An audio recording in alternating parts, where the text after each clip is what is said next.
I'm the scat man. I'm the scat man.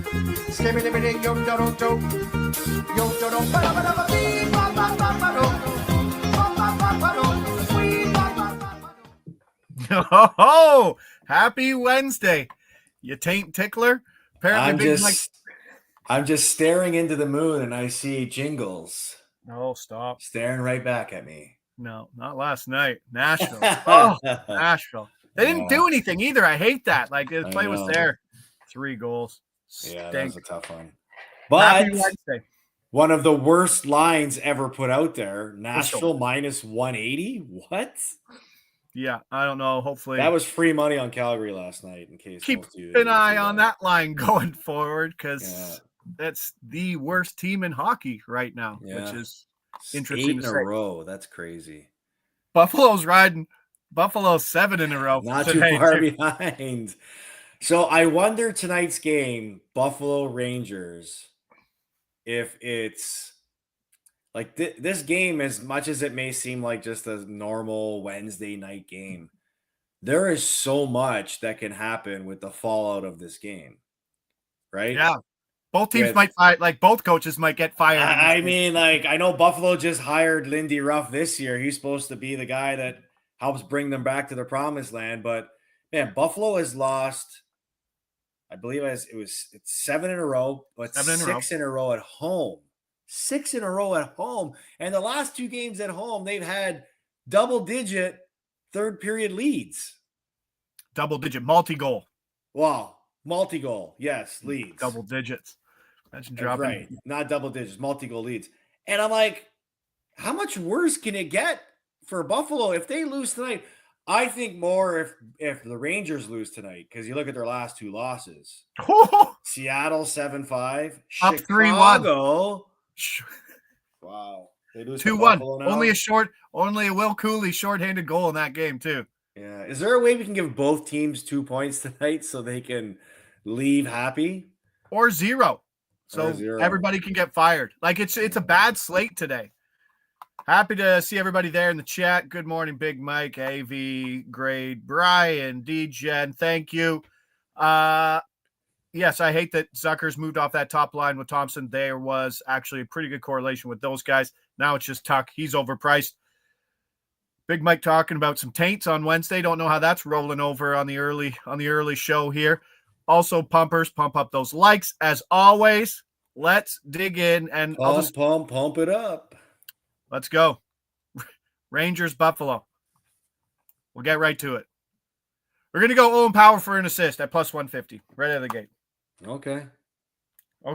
Let me like that number still seems. I got to double check that. It still seems high. No, that's it. That's the number. That's a great number. Darlene's out. He's still out. Might come back Saturday, so we know he's not going to jump in. So is Power playing PP1 as well too? Yeah, Power's. Yeah, that's why we got him. He got the assist in the last game too. What about power play? Better price here.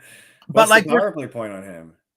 I mean, I hate to do it because I don't win any of them, but the numbers are all there. So you have the Zellweger, you have Power, you have Sanderson, and you have Fox. I like all of point parlay. I was on the D on Monday, and I might be back on it on the small slate again. But Power, he's taking it over. All right. Here's the question to you. Rangers. They're 2-8 straight up in their last 10 games. How many more shots does Peter Laviolette get to motivate his team? Won the Pittsburgh game on Friday. I hate that they're 2-8 and we bet them to lose on Friday and they actually won that game. I know. And then they dropped 7-5 Seattle after that 3-1 lead and then 2-1 to Chicago the next day with only a shorthanded goal. Is it just I mean, I hate that like Luke Richardson got fired and guys are getting canned left, right, and center. But Peter Laviolette cannot motivate this team. It looks like he's losing his touch, that's for sure, because they've already tried the big trade, right? They've forced their captain out of town. And that was a very rare situation where you'd see an organization treat their captain so horribly the way that the Rangers treated Trouba, basically saying, all right, man, we tried to leave this to you. Now we're gonna do things on our terms. Either you accept a trade to a team that we have a trade negotiator, we're gonna put you on waivers. Yeah. And you're gonna go to a team that's not on your list. So they've made that move. They've tried to present that shockwave inside that dressing room, and look what the fallout's been. I mean, you get a big win the Friday night against Pittsburgh, but you follow that up with a horrible loss, giving up 7 goals to Seattle, and then you lose to the Chicago Blackhawks at home. So I think the next move is, like, as a GM, you're always telling yourself, okay, let's let the players decide. Let's let the players decide. And maybe your first move is to shock the room a little bit. And they've done that. Not just the room, with their leadership group. And now the next move, if things don't turn around, you have to think is going to be the coach. And if they don't win this one tonight against a team that's lost 7 in a row coming into this, yeah, don't want to be a Rangers fan. That's all for right. sure. But on the other side, you talk about a team that's lost 7 in a row, and you say 6 at home. Like, it's ugly in Buffalo, too. Do you know how Kevin Adams spells his name? Yes. Vine. Not cool. Not cool. Kevine Adams, the GM of Buffalo. Did you hear what he said and what the fans are doing now? They're bringing palm trees and wearing Hawaiian shirts to the rinks.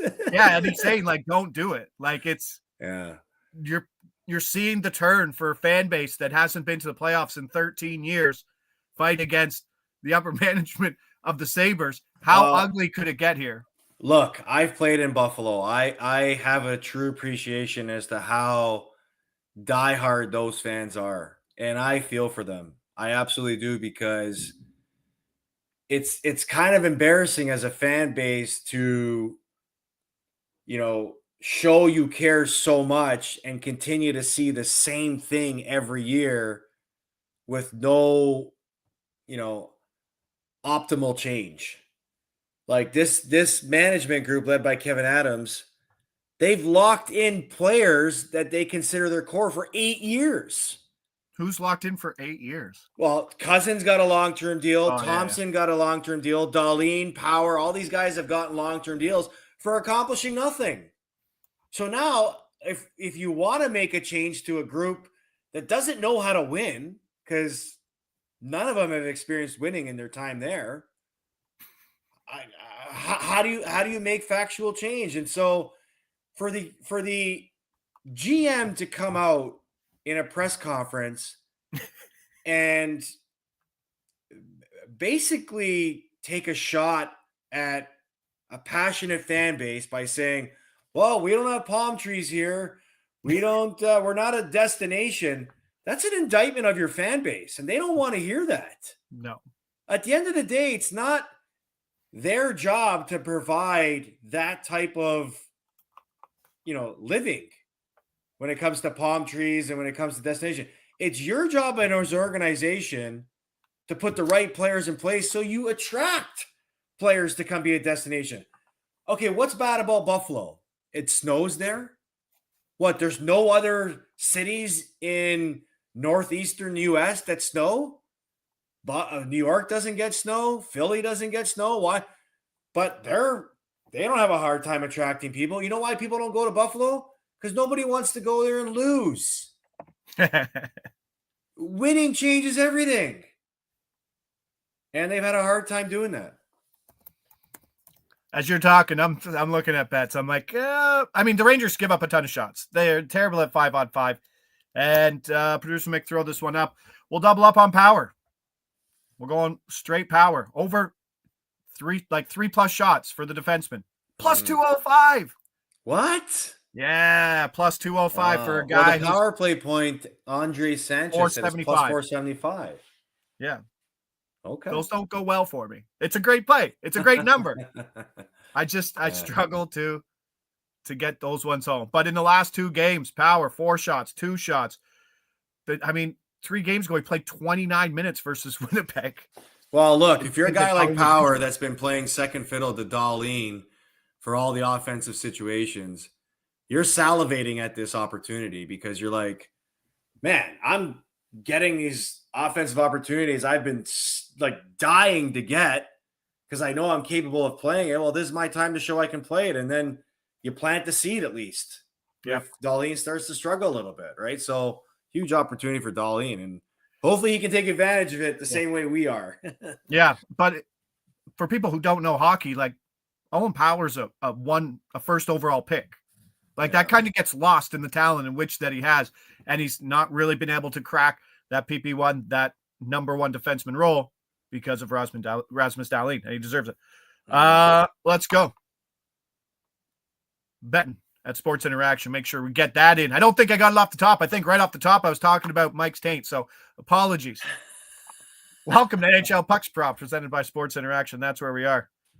My energy drink has triggered my morning. Oh, geez, Mike, I can't read. I cannot read. I cannot read anything. I have to. Oh, but okay, but if you finish, if you read the end of it, it kind of makes sense. Okay, I get with it. the Nashville All right, Predators logo on it. but I do like. I like Buffalo. Like, do I like the Dogs? Yeah, because everybody's playing bad today. Yeah. I don't think anybody deserves to be a favorite in this game. Buffalo plus 120 on the money line. Do I like it? Sure, there's just so many arguments on both sides because everybody's playing bad. Well, I just think that there's no value in betting a favorite that's playing bad. That's it. Right? Like, go big. Like, go take all the Dogs in regulation if you want. It's like yesterday's Nashville game. I swear I thought it was a misprint. I'm looking at it. I'm like, wait a minute. I have to make sure I go back and like read the stats. Nashville has lost 7 in a row, can't score, and they're minus 180. What? I know. What am I missing here? Or 2 goals in the first period. Even if Nashville won, which they didn't, it was still a good bet just based on value. They finished with 1.7 expected goals. They only had 20 shots. I know. Thank you, Dan Vladar. I can't believe they scored 3 goals, but yeah, Carolina did almost buckle last night. No, but like both of these game totals are at 6 as well. Both of these games could finish 2-1. Both of these games could finish 6-5. Yeah. This is maybe the highest variance 2-game slate I've ever seen in hockey, just in form with both teams and the inconsistencies in which we're getting. So let's jump over to Anaheim, Ottawa, who over the last 30 days of this group of 4 teams, Anaheim, the best point percentage of all 4 teams, like over 30 days, like not just over a small slate. So that's how bad things are going. And Adam's Digest already in my head. Get it out of the way. Drake Batherson. He's on Drake Batherson. I'm on Jake Sanderson. I always get those two confused. I know. It's the play. It's the versus Anaheim. Here's the defenseman play. And it's one that if you're looking for things to do, I always get it. And Sanderson's not a guy that I've really picked up on. And I can get us over 2.5 shots and his assist at plus money. And I'm going to split a unit between the two of them because, as always, it's a great matchup versus Anaheim, who bottom of the league in expected goals allowed per 60. But again, Ottawa PK, bottom 5 over last 30. Talked about Oleg Zellweger. Doesn't have any point markets, but he's plus 500 for an assist or for a power play point. So there is a power play market for him? There's a power play market for him. That's his only market. Okay. Looks like a juicy one I'm going to be smashing later. I know, but like it's 2 games. Like just go power and Zellweger for a power play point and then go normal with Sanderson and Fox for a power play point. Yes, absolutely. Why not? You could hit every one of those on a power play point. Oh, then you have to do the manually inputted round robin. Oh, I'm doing it. So you said it. Fox, yeah, Fox, right. Sanderson, Zellweger, power. Why not? Oh God. I have been taking too many shots with these plays over the last couple while. And buddy, I've been doing the same thing and you hit and you miss, but what happens that one time when you hit? Jesus. It's gonna and pay. You do it again the next day. Yeah. But no, I'll put out the round robin combinations. I'll make it an official play. We'll go official play on it. All 4 guys will go round robin. I don't want to spend more than a unit and a half kind of on it all. Right. But we'll put it together. I'll put it with the tweet after it. But Anaheim, team total under 2.5, minus 125. Like I said, the variance in this game's high. I probably wouldn't buy it at minus 135, kind of like just where people don't like to buy the juice, kind of minus 135, minus 140. Wouldn't go much further than that. And when we're on the power play point, we'll take that as well. You just saw Montreal, Anaheim, correct? You did the broadcast for the 3-2. I did not do that broadcast. No, it was Amazon. Oh, that was Amazon. But I watched the game, yes. Okay. What did you see? What did you see from Anaheim in that spot? Like, they're a team that hasn't scored more than 2 goals 7 times in their last 10 games. They've struggled offensively. Basically, it's a Terry Vetrano offense right now and not much else beside it. Leo Carlson's still out. Mason McTavish working his way back from injury into lineup. Still doesn't look like anything will be. And what happened to, like, Trevor Zegras? Like, I know he's dealt with injuries, but, like, they've pulled out some of the better junior Canadian players over the last decade. McTavish. And don't have anything to show for it. Well, if you read into anything that's they hate the coach. Hey, they hate the coach. I mean, they hate the coach there, so I don't really understand the culture that they're trying to build there, because you're right. I mean, with all this talent, you would think they would be further ahead of where they are right now, but maybe it could take another year or two. I don't know. It's definitely confusing. And now you're adding Cutter Gauthier to that. You're adding Leo Carlson to that. It's really surprising that the Ducks aren't better than they are. But in the game that I watched them against Montreal, they play hard. They compete. They've got talent that can score goals. They scored 2 power play goals that game. So, they're definitely capable of keeping up with whatever game you want to play. They have that culture of losing, and they're just used to it, I guess. I don't know. Well, you get to lose in that culture and in that situation in Anaheim and then just go home. Right. Right? And enjoy it. It's like, we lost. Okay. Where in other markets, you have to hear about it and maybe we should win so I don't have to hear so much. There, it's a little easier to lose. Might be a Gibson start. Should be a Gibson start. Lucas Dostal's been great, but Gibson, 9.45 save percentage, 8 games career versus Ottawa. Last 30 days for Gibson, 909 save percentage. He's been okay. But Ottawa, Allmark was trash in November. I don't know if you saw his numbers. He was 3-6 straight up in that month. Comes out December, 2-0-1, 945 save. So you don't know what Linus Allmark you'll get if he starts tonight. Yeah. Like I said, high variance day. Power play. Let's go. Now I'm excited. There you go. Let's do it. So I was just doing some research on Ottawa because there's discussion within our internal group about them making the playoffs or not making the playoffs. And I don't know what value you have of them making the playoffs. They're a team that right now is playing at a .481 win percentage. And in 27 games this year, they haven't won more than 2 games in a row. Yeah. So I just don't know how you could feel confident that with as slow as some of the other teams have started too, like Boston's playing at a .550 winning percentage. Tampa's playing at a .577 winning percentage. The Rangers are playing at a .537 winning percentage. Like, these teams are struggling too, and they have playoff experience. You kind of feel more comfortable that they're will play the season out better than Ottawa will, because Ottawa just can't get any momentum going. No, I understand. I'm trying to find the playoff to make playoffs odds for it. They can't be. They're 145, yes. So no one's running out there to bet that. I don't see anything I like about them. They're talking about trading their captain. And I saw in the game. Well, they're not talking about trading their captains. People are talking about them trading their captain. Sorry, the talk is getting louder about Tkachuk getting traded.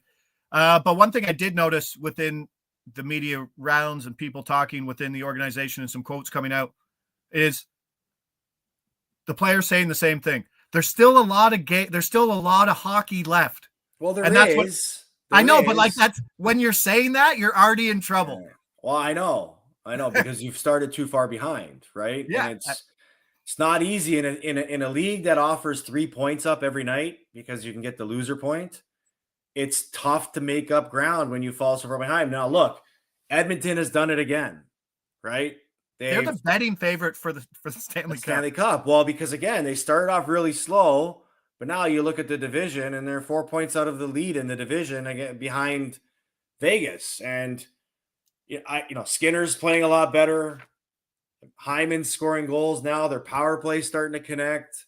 Like everything's starting to come together. It's taken a little bit, but you could feel more confident saying that about a group like that in Edmonton because they've got two guys that can win the game by themselves in Draisaitl and McDavid. So, what do you do when there's games of high variance?